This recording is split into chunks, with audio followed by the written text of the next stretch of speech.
ओम नमो हनुमते तुभ्यं नमो मारुतसूनवे नमः श्रीराम भक्ताय श्यामश्याय च ते नमः। यह दुनिया का सबसे शक्तिशाली और बड़ा मंगलवार है। पौराणिक कथाओं के अनुसार इस शुभ दिन पर हनुमान जी की मुलाकात अपने आराध्य श्री राम जी से हुई थी, तो इसीलिए इसे बड़े मंगलवार के नाम से जाना जाता है। बड़े मंगलवार के दिन श्रद्धा के साथ हनुमान जी भगवान श्री राम और माता सीता की उपासना और कथा श्रवण करने से भक्तों की सभी इच्छाएं पूर्ण हो जाती हैं, साथ ही उनके दुख दारिद्र भी दूर होते हैं। आज 13 मई के बाद आने वाले 5 बड़े मंगलवार तक जिस भी भक्त ने हनुमान जी की सेवा कर ली, साक्षात हनुमान जी उस भक्त के ऊपर अपना आशीर्वाद बनाए रखते हैं। उस व्यक्ति का कितना भी बुरा समय क्यों ना हो, हर तरीके से उसके समस्या का निवारण भगवान हनुमान जी करेंगे। आप इस दिन हनुमान जी का दर्शन, हनुमान चालीसा का पाठ और प्रभु श्री राम जी का दर्शन जरूर करें और ओम हनुमते नमः इस मंत्र का जाप करना शुरू कर दीजिए। जिस भी मनुष्य ने यह व्रत किया, उस मनुष्य के घर में सुख समृद्धि आती है, पैसा आता है, वैभव आता है। उसके ऊपर सदा हनुमान जी और श्री राम जी का आशीर्वाद बना रहता है। तो आइए अब सुनते हैं सभी मनोकामनाओं को पूर्ण करने वाली बड़ा मंगलवार व्रत की दुर्लभ कथा। प्राचीन काल में नरोत्तम नामक एक ब्राह्मण था। उसके माता पिता श्री राम और हनुमान भक्त थे। वे हर ज्येष्ठ माह के बुढ़वा मंगलवार का व्रत किया करते थे। वह नरोत्तम नामक ब्राह्मण अपने माता पिता की सेवा छोड़कर तीर्थ यात्रा के लिए घर से निकला। तीर्थ सेवा के बल से उसकी नहाकर धोई हुई धोती प्रतिदिन बिना ही आधार आकाश में उड़कर सूखने लगी। इस प्रकार कुछ समय बीतने पर उस ब्राह्मण को अहंकार हो गया और वह कहने लगा कि मेरे समान पुण्यवान और यशस्वी मनुष्य संसार में दूसरा नहीं है। उसी समय दैव योग से एक बगुले ने उसके मुंह पर वीट कर दिया। इससे उसको बड़ा ही क्रोध हुआ और उसने बगुले को श्राप दे डाला। श्राप देते ही बगुला पृथ्वी पर पड़कर भस्म हो गया। इस जीव हिंसा के फल से ब्राह्मण के मन में मोह हो गया। उसकी गीली धोती जो अब तक बिना ही आधार आकाश में सूखती हुई उसके साथ चलती थी, अब नहीं चलती। जीव हिंसा के पाप से उसकी यह सिद्धि जाती रही। इस घटना से ब्राह्मण को बड़ा ही दुख हुआ। उधर उस ब्राह्मण के माता पिता हर ज्येष्ठ माह के बड़े मंगलवार का व्रत किया करते थे। ऐसे ही उसकी माता ने बड़े मंगलवार के दिन अपने बेटे के मंगल कामना और सद्बुद्धि के लिए भगवान से प्रार्थना किया। उधर यह आश्चर्यजनक घटना घटती है। एक दिन नरोत्तम दास के पास एक आकाशवाणी हुई कि हे ब्राह्मण, तुम परम धार्मिक मूक चांडाल के पास जाओ। वहां जाने पर तुम्हें धर्म के असली मर्म का पता लगेगा और उसके उपदेश से तुम्हारा मंगल होगा। इस आकाशवाणी को सुनकर ब्राह्मण मूक चांडाल के घर गया। वहां जाकर ब्राह्मण ने देखा कि वह चांडाल सवेरे से माता पिता की सेवा में लगा हुआ है। जाड़े के दिनों में वह गर्म जल, तेल, अग्निताप, तांबलू और बहुत सी रुई के बिछौने लिए मधुर अन्न और दूध देता। बसंत ऋतु में मधु, सुगंधित माला और अन्य रुचिकर पदार्थों से तथा गर्मी के दिनों में पंखे से हवा करके उनकी सेवा करता। नित्य उनकी सेवा करने के बाद वह भोजन ग्रहण करता। इस प्रकार वह चांडाल सर्वदा माता पिता की थकान मिटाने और उसको सुख पहुंचाने के काम में लगा रहता। प्रिय भक्तों, इसकी इस पुण्य के बल से विष्णु भगवान उसके घर में बहुत दिनों तक से निवास करने लगे। ब्राह्मण ने उस चांडाल के घर में एक ऐसे कमरे में जो बिना ही खंभों के खड़ा था, त्रिभुवनेश्वर महापुरुष, अन्य प्राणियों से अतुल्य तेजोमय महासत्व विष्णु भगवान को सुंदर ब्राह्मण शरीर से चांडाल के घर की शोभा बढ़ाते हुए देखा। तदवंतर उसने आश्चर्य में भरकर मूक चांडाल से कहा कि चांडाल, तू मेरे पास आ, मैं तेरी सहायता से परम पद पाने की इच्छा रखता हूँ। सब लोगों के लिए, खास कर मेरे लिए जो हितकर हो, मुझको तू वही उपदेश कर। मूक ने कहा, मैं इस समय अपने माता पिता की सेवा में लगा हूँ, आपके पास कैसे आऊं? उनकी सेवा कर चुकने पर आपका काम करूंगा। आप दरवाजे पर ठहरिए, मैं आपका आतिथ्य करूंगा। चांडाल की यह बात सुनकर ब्राह्मण ने क्रोधित होकर कहा, मैं ब्राह्मण हूँ, मुझको छोड़कर ऐसा कौन सा श्रेष्ठ कार्य है जिसे तू करना चाहता है। मूक ने कहा, हे ब्राह्मण, आप व्यर्थ ही क्यों क्रोध करते हैं? मैं बगुला नहीं जो आपके क्रोध से जल जाऊं। आकाश में जब आपकी धोती नहीं सूखती, आप आकाशवाणी सुनकर भगवान श्री हनुमान की कृपा से यहाँ आए हैं। इस बात को मैं जानता हूँ। आप जरा ठहरिए, मैं उपदेश दूंगा। जल्दी हो तो आप पतिव्रता के पास जाइए, जहाँ जाने से आपका कार्य सफल हो जाएगा। प्रिय भक्तगणों, अब देखिए, इसके बाद ब्राह्मण रूपी भगवान विष्णु ने मूक के घर से निकलकर नरोत्तम से कहा, हे ब्राह्मण, चलो, मुझे भी उसी पतिव्रता के घर जाना है। नरोत्तम कुछ सोचता हुआ उसके साथ चल दिया। रास्ते में आश्चर्य प्रकट करते हुए नरोत्तम ने ब्राह्मण वेशधारी विष्णु जी से पूछा कि विप्रवर, आप स्त्रियों से युक्त चांडाल के घर में सदा क्यों घुसे रहते हैं? हरि ने कहा, अभी तुम्हारा चित्त शुद्ध नहीं हुआ है। पतिव्रता आदि से मिलने के बाद तुम मुझे पहचान सकोगे। नरोत्तम ने कहा, हे द्विज, वह पतिव्रता कौन है? उसने ऐसी कौन सी महान बात की है जिसके लिए मैं वहां जा रहा हूँ? श्री हरि ने कहा, जैसे नदियों में गंगा, मनुष्यों में राजा और देवताओं में जनार्दन श्रेष्ठ, वैसे ही स्त्रियों में पतिव्रता प्रधान है। जो पतिव्रता स्त्री नित्य पति की प्रिय हित कार्य में रत है, वह दोनों कुलों का उद्धार करती है और प्रलयकांत पर्यंत स्वर्ग में रहती है। उसका पति अगर स्वर्ग से गिरता है तो वह सार्वभौम राजा होकर पृथ्वी पर जन्म लेता है और पतिव्रता उसकी रानी होकर सुख भोग करती है। इस प्रकार बारंबार स्वर्ग राज्य का उपभोग करके अनवरत वे दोनों मुक्त हो जाते हैं।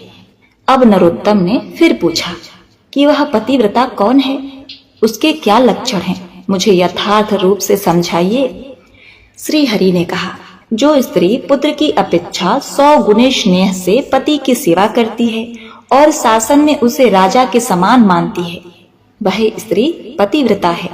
जो स्त्री काम काज में दासी, रति काल में रंभा, भोजन कराने में जननी और विपत्ति काल में सत परामर्श देने वाली होती है, वही पतिव्रता है।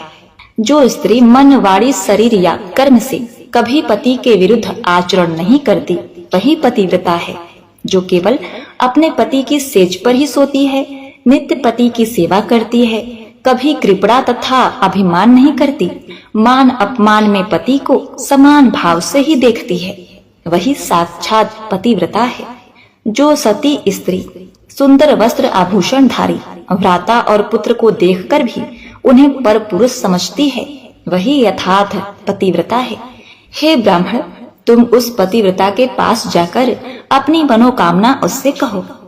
तुम जिसके घर जा रहे हो, उस ब्राह्मण के 8 स्त्रियां हैं। उनमें जो रूप यौवन संपन्ना, यशस्वी और दयावती है, उसका नाम सुभा है, वह प्रसिद्ध पतिव्रता है। तुम उसके पास जाकर अपने हित की बातें उससे पूछो। इतना कहकर भगवान हरि अंतर ध्यान हो गए। नरोत्तम को उनके अंतर ध्यान होते देखकर बड़ा ही आश्चर्य हुआ। नरोत्तम ने उस पतिव्रता के घर पहुंचकर उससे अपने हित की बात पूछी। पतिव्रता स्त्री अतिथि की बात सुनकर घर के बाहर आई और ब्राह्मण को देखकर दरवाजे पर खड़ी रह गई। ब्राह्मण ने पतिव्रता को देखकर हर्ष के साथ कहा, साध्वी, आपको जो कुछ मालूम है सो मेरे हित के लिए कहिए। पतिव्रता ने कहा, इस समय तो मुझे पति की सेवा करनी है, मुझे अभी फुर्सत नहीं है, पीछे आपका काम कर दूंगी। आज आप यही मेरा आतिथ्य स्वीकार करें। ब्राह्मण ने कहा, कल्याणी, मुझे आज भूख प्यास या थकावट कुछ भी नहीं है। मैं जिस विषय को जानना चाहता हूँ वह मुझे बतला दो, नहीं तो तुम्हें शाप दूंगा। इस पर पतिव्रता ने कहा, हे ब्राह्मण श्रेष्ठ, मुझे आप वह बगुला न समझें। आप धर्म तुलाधार के पास जाकर उससे अपने हित की बात पूछें वे आपको हितोपदेश करेंगे। महाभागा सुभा इतना कहकर घर के अंदर चली गई। इसके बाद नरोत्तम ने उसके घर में जाकर देखा कि वही ब्राह्मण जो मूक चांडाल के घर में था और बहुत दूर तक साथ साथ आया था, वहां भी बैठा हुआ है। नरोत्तम को इससे बड़ा ही अचंभा हुआ। उसने ब्राह्मण रूपधारी विष्णु के पास जाकर कहा कि हे देशांतर में मेरे संबंध में जो घटना हुई थी, मालूम होता है आपने ही इन लोगों से उसे कह दिया है, नहीं तो चांडाल और पतिव्रता को मेरी उस घटना का हाल कैसे मालूम होता। हरि ने कहा, भूत भावन महात्मागण अपने पुण्य और सदाचार के बल से सभी बातें जान सकते हैं। पतिव्रता ने तुमसे क्या कहा सो मुझे बतलाओ। प्रिय भक्तगणों, नरोत्तम ने कहा, मुझे पतिव्रता ने धर्म तुलाधार के पास जाकर प्रश्न करने का आदेश दिया है। हरि ने कहा, अच्छी बात है, तुम मेरे साथ चलो, मैं भी वही जाऊंगा। इतना कहकर श्री हरि चलने को तैयार हो गए। अब नरोत्तम ने पूछा, उस धर्म तुलाधार का मकान कहाँ है? जहाँ पर लोग बहुत सी चीजें खरीदते बेचते हैं, उसी बाजार में तुलाधार रहते हैं। लोग धान, रस, तेल, अन्न आदि वस्तुएं उसके धर्म कांटे पर तौल कर देते लेते हैं। वह नर श्रेष्ठ प्राण जाने पर भी कभी झूठ नहीं बोलता। उसके इस काम से उसका नाम धर्म तुलाधार पड़ गया है। श्री हरि के इतना कहते ही नरोत्तम तुलाधार के पास पहुंच गया। देखा तो तुलाधार बहुत सा रस बेच रहा है। उसका शरीर मैला कुचैला हो गया है। वह लेन देन संबंधी अनेक प्रकार की बातें कर रहा है। अनेक प्रकार के नर नारियों ने उसे चारों ओर से घेर रखा है। तुलाधार ने ब्राह्मण को देखते ही कहा, हे ब्राह्मण, क्यों क्या काम है? उसकी इस प्रकार की बात सुनकर ब्राह्मण ने मधुर वाणी में कहा, भाई, मैं तुम्हारे पास धर्मोपदेश ग्रहण करने आया हूँ, तुम मुझे उपदेश करो। तुलाधार ने कहा, महाराज, अभी तो मेरे ग्राहक की भीड़ लगी है। एक प्रहर रात तक मुझे फुर्सत नहीं मिलती। आप मेरे कहने से धर्माकर के पास जाइए। बगुले की हिंसा का दोष और आकाश में धोती न सूखने का कारण आदि सभी बातें आपको बता सकते हैं। उसका नाम अद्रोहक है। वे बड़े ही सज्जन हैं। उसके उपदेश से आपके संपूर्ण काम सफल हो सकेंगे। तुलाधार ब्राह्मण से इतना कहकर फिर अपने लेन देन में लग गया। तब नरोत्तम ने ब्राह्मण वेशधारी श्री हरि से कहा, महाराज, मैं तुलाधार के उपदेश से अद्रोहक के पास जाऊंगा, परंतु उसका घर मैं नहीं जानता। क्या आप बता देंगे? श्री हरि ने कहा, आओ, मैं अभी तुम्हारे साथ उसके घर चलता हूँ।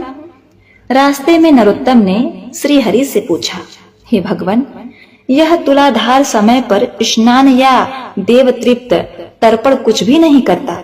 इसका सारा शरीर मैला हो रहा है। कपड़ों में गंध आ रही है। यह मेरे भूतकाल में होने वाली घटनाओं को कैसे जान गया? यह सब देखकर मुझे बड़ा ही ताज्जुब हो रहा है। आप इसका कारण बतलाइए।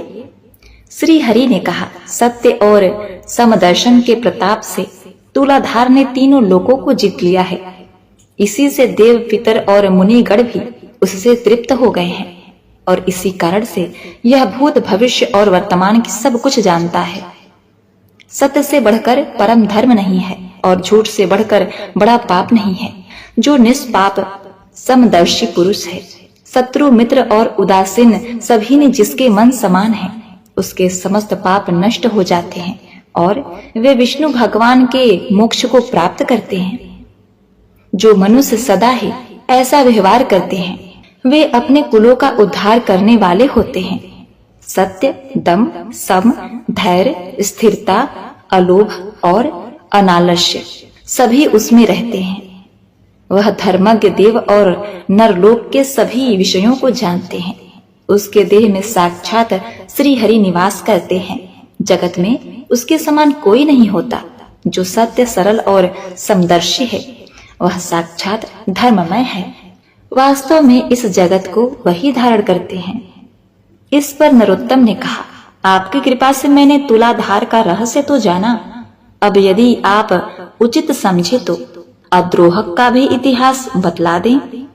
श्री हरि ने कहा कि हे ब्राह्मण सुनो, किसी एक राजकुमार की सुंदरी नाम की एक परम सुंदरी नवयुवती भार्या थी। वह अपने पति को बड़ी ही प्यारी थी। राजकुमार को किसी खास काम से अकस्मात बाहर जाने की आवश्यकता पड़ गई। वह अपने मन में चिंता करने लगा कि इस प्राणों की पुतली प्रिया को किसके पास छोड़कर जाऊं, कहाँ इसकी रक्षा हो सकेगी। अंत में उसने अद्रोहक के पास जाकर कहा कि मैं बाहर जाता हूँ, जब तक लौट कर आऊं तब तक मेरी इस नवयुवती सुंदर स्त्री का रक्षा का भार तुम ग्रहण करो। राजकुमार के इस प्रस्ताव से अद्रोहक ने आश्चर्य में पड़कर कहा कि मैं तो आपका पिता, भाई या मित्र नहीं हूँ, न आपके माता पिता के कुल से मेरा कोई संबंध है, आपकी पत्नी से भी मेरा कोई कौटुंब संबंध नहीं है। इस अवस्था में मेरे घर अपनी स्त्री को रखकर आप कैसे आश्वस्त हो सकते हैं? राजकुमार ने कहा, संसार में आपके समान धर्मज्ञ और जितेंद्रिय पुरुष दूसरा कोई नहीं है।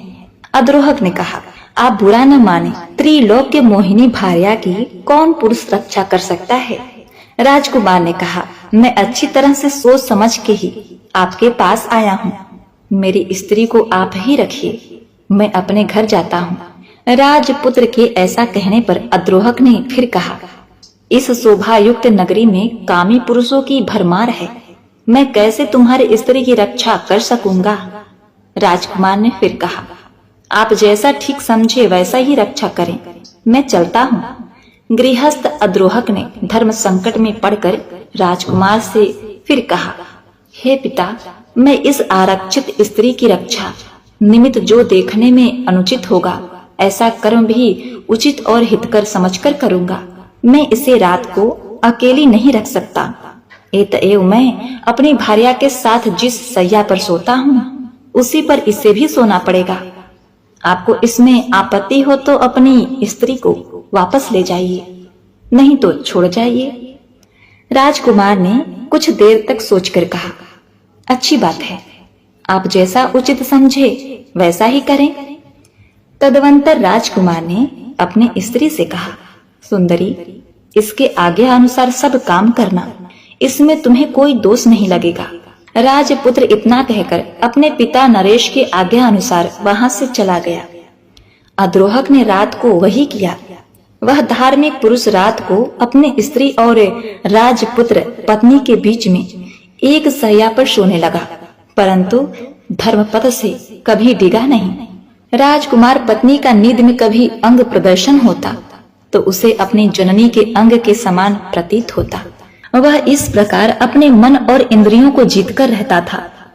इस प्रकार 6 महीने बीतने पर राजकुमार विदेश से लौटकर घर आया। अब बिरादरी वालों ने पूछा कि हे राजकुमार, तुम्हारी स्त्री पीछे से कहाँ रही? उसने कहा, अद्रोहक के घर। कुछ युवकों ने व्यंग कहा, अच्छा किया जो अपने स्त्री अद्रोहक को दान कर गए। वह रात को उसके साथ सोता था। स्त्री पुरुष के एक साथ सोने पर भी क्या कभी संयम रह सकता है? इस तरह लोग तरह तरह के दोष लगाने लगे। अद्रोहक को इस बात का पता लगा, तब उसने जनापात की निवृत्ति के लिए काठ की एक चिता बनवाई, जिसमें आग लगा दी। इतने में ही राजपुत्र वहां आ पहुंचा। राजकुमार ने अपनी स्त्री को प्रसन्न मुख और अद्रोहक को विषाद युक्त देखकर अद्रोहक से कहा, भाई, मैं आपका मित्र बहुत दिनों बाद विदेश से लौटकर आया हूँ, आप मुझसे बात नहीं करेंगे? अद्रोहक ने कहा, मैंने आपके स्त्री को घर रखकर बदनामी मोल ले ली है। उस बदनामी को दूर करने के लिए मैं आज अग्नि में प्रवेश करूंगा। संपूर्ण देवता मेरे कृत्य को देखें। इतना कहकर अद्रोहक धधकती हुई अग्नि में कूद पड़ा, परंतु आश्चर्य कि उसका एक बाल भी बाका नहीं हुआ। देवतागण आकाश से साधुवाद करने लगे। चारों ओर से पुष्प वर्षा होने लगी। जिन लोगों ने अद्रोहक पर दोष लगाया था, उनके मुखों पर कुष्ठ रोग हो गया। देवताओं ने आकर उसको अग्नि से निकाला। मुनियों ने विस्मित होकर सुंदर पुष्पों से उसकी पूजा की। फिर महातेजस्वी अद्रोहक ने भी उस सब की पूजा की। सुर असुर और मनुष्य ने मिलकर अद्रोहक को नाम सज्जनाद्रोहक रखा। उसकी चरण रज से पृथ्वी हरी भरी हो गई। तब देवताओं ने राजकुमार से कहा, हे राजकुमार, तुम अपनी स्त्री को ग्रहण करो। अद्रोहक के समान जगत में दूसरा कोई नहीं है। जगत में सभी लोग काम के वश हैं। काम, क्रोध, लोभ सभी प्राणियों में है। काम से संसार में बंधन होता है, यह जानकर भी लोग अकामी नहीं होते। इस अद्रोहक ने कर्तव्य पालन के लिए काम को जीतकर मानो 14 भुवनों को जीत लिया है। इसके हृदय में नित्य वासुदेव विराजमान है। यो कहकर सब लोग और राजपुत्र अपनी पत्नी सहित अपने अपने घर चले गए। उस समय अद्रोहक को कायजल के प्रताप से दिव्य दृष्टि प्राप्त हो गई। वह तीनों लोकों की बातों को अनायास देखने और जानने में समर्थ हो गया। प्रिय भक्तगणों, इस प्रकार बातें होते होते नरोत्तम ब्राह्मण अद्रोहक के घर पहुंच आया। नरोत्तम अद्रोहक से धर्म का तत्व पूछा। अद्रोहक ने कहा, हे धर्मज्ञ विप्र, आप पुरुषोत्तम वैष्णव के घर जाइए। उसके दर्शन से ही आपकी मनोकामना पूर्ण हो जाएगी, क्योंकि उसने ज्येष्ठ माह में श्री हरि की स्तुति करते करते बड़े मंगलवार का व्रत भी किया है। और यह मंगलवार माता पिता को पूजने वाले तथा श्री राम की भक्ति करने वाले श्री हनुमान जी को समर्पित है। हे विप्र, तुमने बड़ा ही धर्म कार्य किया है जो तुम यहाँ तक पहुँचे हो। तुम्हारी माता भी एक व्रत करती हैं, जिसको मैं विस्तार पूर्वक बाद में वर्णन करूंगा। फिर वह आपके सभी भेद, जैसे कि बगुले की मृत्यु और धोती सूखने आदि की सभी बातें आपको बता सकते हैं। नरोत्तम यह सुनकर ब्राह्मण भेषधारी विष्णु के साथ पुरुषोत्तम वैष्णव के घर आया। नरोत्तम ने देखा कि वैष्णव परम शुद्ध, शांत, समस्त उत्तम लक्षणों से युक्त और अपने तेज से दीप्तिमान हो रहा है। धर्मात्मा नरोत्तम ने उस ध्यानस्थ भगवत भक्त से कहा, मैं बहुत दूर से आपके पास आया हूँ, आप मुझे उपदेश दीजिए। नरोत्तम बोले, देव श्रेष्ठ भगवान श्री हरि सदा ही तुम पर प्रसन्न हैं। हे ब्राह्मण, आज तुम्हें देखकर मेरे मन में बड़ा आह्लाद हो रहा है। मेरे घर में भगवान के दर्शन से तुम्हारा अतुलनीय कल्याण होगा, तुम्हारा मनोरथ पूर्ण होगा। नरोत्तम ने कहा, आपके घर में विष्णु भगवान कहाँ विराजमान है? कृपा कर मुझे दिखला दें। वैष्णव ने कहा, इस रमणीय देव मंदिर में प्रवेश करते हुए भगवान के दर्शन कर घोर पाप और जन्म कर्म के बंधनों से छूट जाएंगे। वैष्णव के इन वचनों को सुनकर नरोत्तम ने मंदिर में प्रवेश करके देखा कि भगवान की मूर्ति की जगह वही ब्राह्मण वेशधारी विष्णु उसी रूप में पद्म आसन से बैठे हुए हैं। नरोत्तम ने उनको देखते ही मस्तक द्वारा प्रणाम कर उनके चरण पकड़ लिए और कहा, हे देवेश, मैं आपको पहले पहचान न सका, अब आप मुझ पर कृपा होइए। हे प्रभु, मैं इस लोक और परलोक में मैं आपका दास बना रहूं। हे मधुसूदन, मुझ पर कृपा दृष्टि कीजिए। यदि वास्तव में आपकी मुझ पर कृपा है तो अपने स्वरूप का दर्शन मुझे कराइए। भगवान ने कहा, हे भूदेव, तुम्हारे प्रति सर्वदा ही मेरा स्नेह है। स्नेह के वश होकर ही मैं भक्तों को दर्शन दिया करता हूँ। पुण्य आत्मा पुरुषों के एक बार के दर्शन, स्पर्श, ध्यान, कीर्तन और तिलक धारण करने से ही पुण्य लोक की प्राप्ति होती है। उनके नित्य संग से तो सारे पाप छूट जाते हैं और अंत में वह उसका संग करने वाला मुझसे मिल जाता है। तुम मेरे भक्त हो। वक वध से तुम्हें जो पाप हुआ है उसकी निवृत्ति के लिए तुम फिर उसी मुख के पास जाओ। मुख चांडाल पुण्य आत्माओं के प्रधान तीर्थ रूप हैं। उसके दर्शन और मेरे साथ संभाषण होने के कारण ही तुम मेरे मंदिर में आ सके हो। जो करोड़ों जन्मों तक निष्पाप रहते हैं वही धर्मात्मा पुरुष मेरा दर्शन करने में समर्थ हो सकते हैं। इतएव अब तुम अपनी इच्छित वर मांगो। ब्राह्मण ने कहा, हे सर्वलोकेश्वर, मैं यही चाहता हूँ कि मेरा मन सर्वदा आप में ही लगा रहे। आपके सिवा और किन्हीं भी पदार्थों में मेरा मन न हो। भगवान ने कहा, अब तुम्हारी बुद्धि का ऐसा विकास हो गया है, तब तुम्हारी इच्छा जरूर पूर्ण होगी। परंतु तुम्हारे माता पिता जो श्री हनुमान भक्त हैं और श्री रामचंद्र जी के नित्य प्रति उनका पाठ किया करते हैं, अब तक तुम्हारी सेवा से वंचित हैं। तुम अपने माता पिता की सेवा कर चुकने के बाद मुझ में विलीन हो सकोगे। तुम्हारे माता पिता के दुख भरे लंबे लंबे श्वासों की वायु से तुम्हारा तप नष्ट होता रहता है। अतएव तुम पहले उनकी पूजा करो। जिस पुत्र पर माता पिता का कोप पड़ता है उसको नरकगामी होने से मैं, शिव या ब्रह्मा कोई नहीं बचा सकते। इसीलिए तुम अपने माता पिता के पास जाकर बड़े यत्न से उनकी पूजा करो और उनके इष्ट श्री राम और हनुमान के दर्शन कर उनके व्रत को सफल बनाओ। तदवंतर उनके प्रसाद से तुम मुझे प्राप्त कर सकोगे। भगवान की ये वचन सुनकर ब्राह्मण ने फिर हाथ जोड़कर कहा, हे नाथ, हे अच्युत, आप यदि मुझ पर प्रसन्न हैं तो एक बार अपने दिव्य रूप का दर्शन कराइए। तदवंतर प्रसन्न होकर भगवान ने प्रेमवश ब्राह्मण को अपने स्वरूप का दर्शन कराया। ब्राह्मण ने देखा पुरुषोत्तम हरि शंख चक्र गदा पद्म धारण किए हुए हैं। उनके तेज से समस्त जगत परिपूर्ण हो रहा है। वे ही संपूर्ण लोकों के कारण हैं। उनसे दंडवत प्रणाम करके गदगद वाणी से कहा, हे अच्युत, आज मेरा जन्म सफल हो गया। मेरे नेत्र प्रसन्न और दोनों हाथ साध्य हो गए। मैं आज धन्य हो गया। आज मेरे कुल के लोग सनातन ब्रह्म लोक को चले गए। मेरा समस्त मनोरथ आज पूर्ण हो गया। तो बोलिए बजरंग बली हनुमान की जय।